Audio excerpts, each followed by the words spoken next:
भारत ने भले ही पाकिस्तान के अंदर जो ऑपरेशन सिंदूर चला करके 9 अलग अलग आतंकी ठिकानों पर कार्रवाई की है, लेकिन इसमें सबसे महत्वपूर्ण और सबसे बड़ी जीत के तौर पर देखा जा रहा है बहावलपुर के अंदर जो टेरर कैंप को तबाह किया है।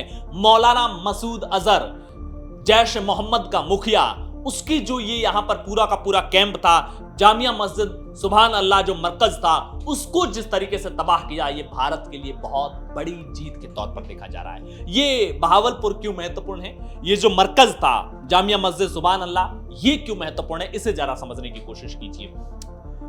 इसको समझने से पहले यह समझिए कि आज सुबह 10-11 बजे के आसपास मीडिया चैनलों में तमाम खबरें चलने लगी और उस खबर में एक महत्वपूर्ण खबर यह थी कि इस हमले में मौलाना मसूद अजहर के 10 परिवार के लोगों की मौत हुई है, 4 दूसरे करीबी लोगों की मौत हुई है और इससे दुखी मौलाना मसूद अजहर ने यह तक कहा कि जब इतने लोगों की, घर के लोगों की मौत हो गई तो मैं ही मर जाता, इसमें मैं जिंदा क्यों बचा।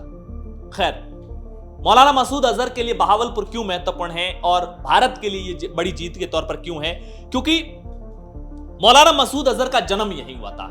10 जुलाई 1968 को वो बहावलपुर, पाकिस्तान के बहावलपुर में ही जन्मा है। और जो बहावलपुर को अगर आप नक्शे के लिहाज से देखेंगे तो राजस्थान का जो गंगानगर और बीकानेर जिले हैं, इनसे लगती हुई सीमा है जो ये बहावलपुर जिला है। पंजाब प्रांत आता है, पाकिस्तान के पंजाब प्रांत का ये हिस्सा माना जाता है।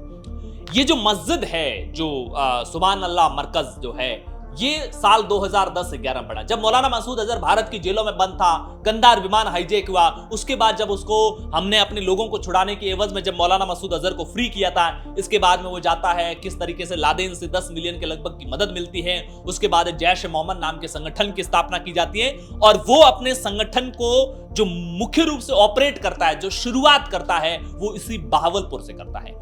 ये जिस मस्जिद को गिराया गया, यहां पर बहुत पहले पुरानी मस्जिद थी। 2010-11 तक मसूद अजहर के पास अच्छा खासा पैसा आ गया था। उसने अपने हेडक्वार्टर को रिनोवेट कराने की सोची और उसके बाद में यहां पर एक बड़ी आलीशान मस्जिद बनाई गई। 2 तस्वीरें सोशल मीडिया पर सुबह से चल रही है। एक पहले की, हमले से पहले की स्थिति वहां पर क्या थी और हमले के बाद में किस तरीके से उस मस्जिद को तबाह कर दिया गया है, वो तस्वीरें भी सामने आई है। 2011-12 में बनी 18 एकड़ की ये टोटल मस्जिद का इलाका है, जिसके अंदर 600 विद्यार्थियों के पढ़ने के लिए मदरसा भी है।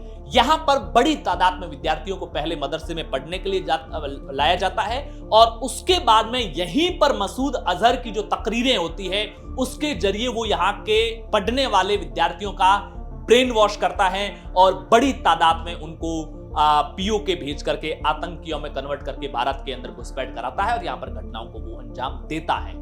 भारत से कई लोग रेडिकलाइज होकर के जो पाकिस्तान आतंकवाद की ट्रेनिंग लेकर के जाते हैं, उनमें से भी कई लोग यहां पर ठहरते हैं। 2001 में जो संसद हमला हुआ था, मसूद अजहर के लिए भारत के खिलाफ एक बड़ी कार्रवाई, बड़ी खुद के लिए, उसके लिए जो बड़ी कामयाबी थी, वो भारत की संसद पर आतंकी हमला था, क्योंकि 1999 में कंधार विमान हाईजैक छूटा था। 2 साल के भीतर वो भारत को जख्म देता है। पहला बताया जाता है कि संसद हमले की जो उसने तैयारी की थी, वो यहीं से की थी, इसी बहावलपुर के इस कैंप से की थी। 2015 में जो उरी में आर्मी पर अटैक हुआ, उसकी तैयारी बहावलपुर की इसी सुभान अल्लाह मरकज से हुई थी। 2019 में पुलवामा में जो आतंकी हमला हुआ था, उसकी भी तैयारी बहावलपुर की इसी मस्जिद से हुई थी।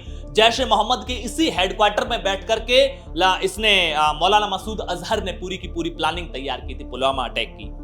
तो भारत के लिए ये जो इस इलाके को, इस मस्जिद को, इस टेरर कैंप को, इस खजाने को, या फिर कहें कि जहां से पैदा होते हैं आतंकवादी जैश ए मोहम्मद के, उसको तबाह करना सिर्फ और सिर्फ पहलगाम का बदला नहीं है, ये पुलवामा का बदला भी है, ये उरी का बदला भी है। शायद पिछला बदला बाकी रह गया था, हमने जो सर्जिकल स्ट्राइक और एयर स्ट्राइक की थी उसमें पूरा बदला नहीं हुआ था, वो भी इस बार पूरा बदला हो गया है। संसद हमले का बदला भी शायद हम पहले पूरा नहीं ले पाए, भले ही उसके गुनहगारों को हमने फांसी की सजा दी, लेकिन शायद उसके भी जो पीड़ित थे उनको भी आज थोड़ी राहत मिली होगी।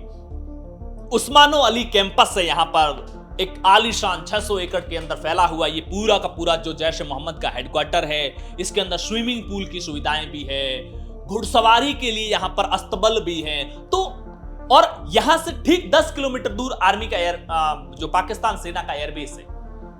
आप ये समझिए कि हमने कितना बहादुरी भरा काम किया है। 10 किलोमीटर कोई बड़ी दूरी नहीं मानी जाती है। हमने पाकिस्तान के एयरबेस के ठीक, और एयरबेस के पास में ही जैश ए मोहम्मद का आतंकी ठिकाना होना एक तरह से उनके लिए सुरक्षा कवर होता है। वो आर्मी ठिकानों के करीब इसीलिए रहते हैं कि अगर हमारे ऊपर कोई भी कार्रवाई करना दुश्मनों के लिए नामुमकिन सा हो जाना चाहिए, हम आर्मी कैंप के बिल्कुल पास में रहे हुए हैं। इसके अलावा बहावलपुर के अंदर यहां पर उसने जैश ए मोहम्मद के 4 अलग अलग ट्रेनिंग के कैंप बना रखे थे।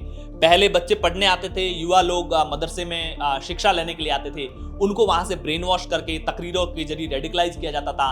फिर आतंकवादी बनाने के लिए इन 4 कैंपों में बेसिक ट्रेनिंग दी जाती थी, और जब बेसिक ट्रेनिंग से मसूद अजहर और उसके जो गुर्गे थे उनको जब ये कंफर्म हो जाता था कि ये व्यक्ति पूरी तरीके से रेडिकलाइज हो चुका है, इसका ब्रेन वॉश हो चुका है, तब वहां से फिर आतंकियों को ट्रेनिंग के लिए पीओके भेजा जाता था। यहां से 10 किलोमीटर दूर कैंप है। एक जो कल जिन 9 ठिकानों पर हमला हुआ उसमें से 2 जैश ए मोहम्मद के थे।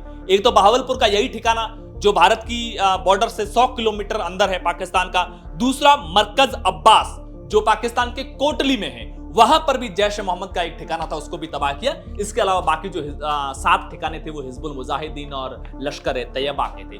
तो कुल मिलाकर के बहावलपुर में ये जो एक तरह से कह सकते हैं राजधानी जैश ए मोहम्मद की, हमने जैश ए मोहम्मद की राजधानी को तबाह किया है।